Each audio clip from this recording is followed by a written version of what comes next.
everyone, and welcome to the Bookstore channel. The Grammys award show aired recently, and as it's the biggest night in music, we have to talk about it. And there were a lot of surprising moments, fashion hits and fashion misses that I want to get into in this video. First, I want to start off with some of the newer female artists, and I'm really pleased because they were recognized this year. Coco Jones won Best R&B Performance for her song I See You, and it was very well deserved to me because I See You is very much a classic R&B song. And Coco Jones has worked really hard with regards to her most recent records, starring on the drama Bel Air, and I think she deserves the recognition for everything she's worked hard for this year. And she was definitely dressed for the ball, darling. Coco Jones wore a pale blue Celia Crith-Hariotti gown, Swarovski and Skims body chain, and icy jewels, and to me she looked great. She really did. She looked radiant, and I'm happy that she was able to win a Grammy. Also, I was happy for the artist Tyla. Tyla won her first Grammy for Best African Music Performance for her hit song Water, and that is an amazing accomplishment because she is pretty new in her career and has been out for only a couple of years, but she's already reached international recognition and has won her first Grammy. But some people felt that she shouldn't have beat out artists like Burna Boy and Davido and Ashake and Ira Star, who had big hits themselves and are considered by most Afrobeats listeners to be much bigger artists than Tyla with a larger body of work. But Water was all over TikTok and social media, and I think it most likely had a bigger impact in the US where the Grammys panel are based, and therefore I think that's why she won, and she looked stunning. Tyla was wearing a pale green Versace floor-length dress with asymmetric cutouts and chiffon, and was considered one of the best dressed by many publications, and she deserved her Grammy award. But you could make a case for why each of the artists in the category deserve to win, but there can only be one winner. Now, moving on, I want to talk about Victoria Monet, but before I do, please make sure to subscribe to this channel and hit the notification bell so that you don't miss out when I upload a new video. Now, I really feel like this year's Grammys was definitely Victoria Monet's breakout moment. For years, Victoria has been largely overlooked in the music industry, and she was considered as more of a background artist that would write songs for other artists, but she would never be the face of a hit song herself. So for example, she wrote Thank You Next, Be Alright and Let Me Love You for Ariana Grande, as well as Drunk Texting for Chris Brown. But this time around, she had her Cinderella moment, and her album Jaguar 2 won a Grammy for Best R&B Album and Best Engineered Album Non-Classical, and she also won a Grammy for the coveted Best New Artist Award, which is an incredible deal. Technically, she's not a new artist as she has been around for a while, but this was the first time she submitted a body of work for consideration by the Grammys, and her previous records were classed as mixtapes and not official albums, so that's why she was eligible, and she looked great, but I wasn't in love with her Grammys look. I don't know, tell me what you think down below, but she wore a bronze custom Versace gown which featured a corset bodice and a fitted skirt and a train, and I did like the look, but I just think I would have preferred the outfit if it was in a different colour. I think it would have stood out a bit more, but I guess it matched her awards. Now, moving on, let's talk about SZA. Now, SZA won several Grammys this year, and I'm really happy for her. However, I've been on social media this week, and many people have said that they thought she was snubbed.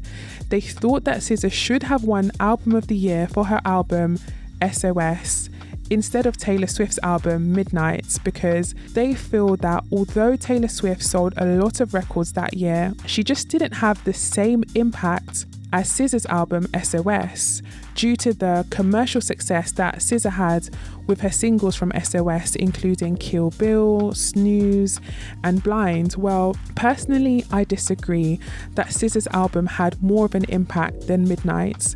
Taylor Swift is that girl. She is the music industry's it girl and arguably its biggest star. So everything she does has impact. I mean, look at how successful her Eras tour was and the Eras film, and even her dating NFL star Travis Kelce, and how by her just turning up at the games has increased the viewership in the NFL. I mean, Taylor Swift has undeniable impact in everything that she does. To be fair, SOS was #1 on the Billboard 100 charts for longer than Midnight's at 10 weeks versus 5 weeks, but I do still think that Taylor's win was well deserved. I don't know, tell me what you think down below. But to accept her award, SZA wore a custom gown which was featuring a sculpted neckline with gold ornate embroidery and a long gauzy train attached to the back.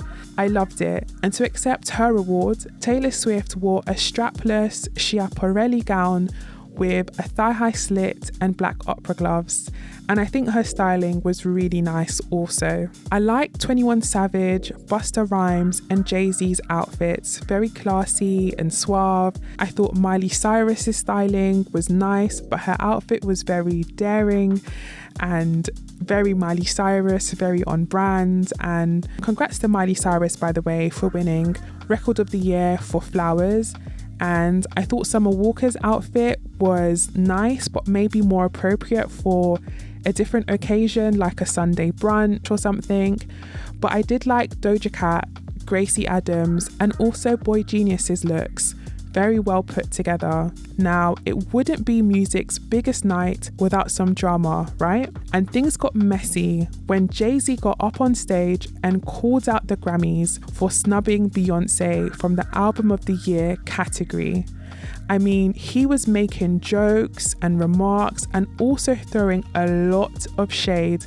And I was quite surprised at him choosing to do this. It seemed to come from nowhere, and I would say it's not really in keeping of what Jay-Z is known for. I mean, it's more of a Kanye West thing, right? Haha. Now, some have speculated that it's related to a wider conspiracy within the music industry and Jay-Z, or that something has been happening behind the scenes. I mean, Jay-Z did cancel his annual Rock Nations brunch, which is usually a staple of the Grammys weekend. And it was rumoured that Beyonce pulled out of a Tina Turner tribute that she was supposed to give at this year's Grammy. But it seems as though the Carters were upset. Jay-Z was honoured with the Dr. Dre Global Impact Award, which his daughter Blue Ivy presented to him. But some people think that he was given the award just to get the Carters to show up. This is what he said. I'm just saying, we want y'all to get it right. We love y'all. We want y'all to get it right. At least get it close to right. And obviously it's subjective. I don't want to embarrass this young lady, but she has more Grammys than everyone and never won Album of the Year. So even by your own metrics, that doesn't work. Think about that. The most Grammys, never won Album of the Year. That doesn't work. Some of you gonna go home tonight and feel like you've been robbed. Some of you may get robbed. Some of you don't belong in the category.